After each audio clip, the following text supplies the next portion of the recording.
ভাই রে ভাই, এই পিচ্ছি ছেলেটা আমাদের 1 মিনিটে 6 পিস বেলপুরি খেয়ে এত দ্রুত জিতে যেতে পারবে এটা আমি কল্পনাও করিনি ভাই। তো আপনারা জাস্ট দেখতে থাকুন সে কিভাবে 1 মিনিটের ভিতরে 6 পিস বেলপুরি খেয়ে আজকের এই চ্যালেঞ্জে জিতে গেল।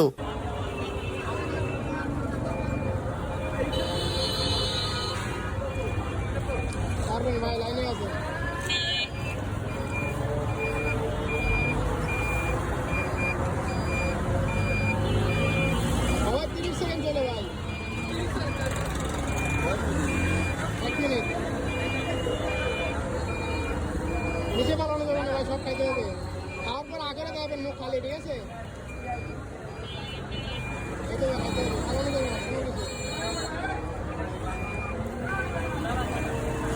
50 সেকেন্ড আর 10 সেকেন্ড আছে। 56, 57, 58, 59, 60। জিতে গেলেন ভাই। ভাই জিতে গেল ভাই। 1 মিনিট, 1 মিনিটে ভাই। খাবার টেস্ট কেমন? ভালোই ভাই। রেটিং কত দেওয়া যায় 10-এ? 9। 10-এ 9। ঠিক আছে, ধন্যবাদ।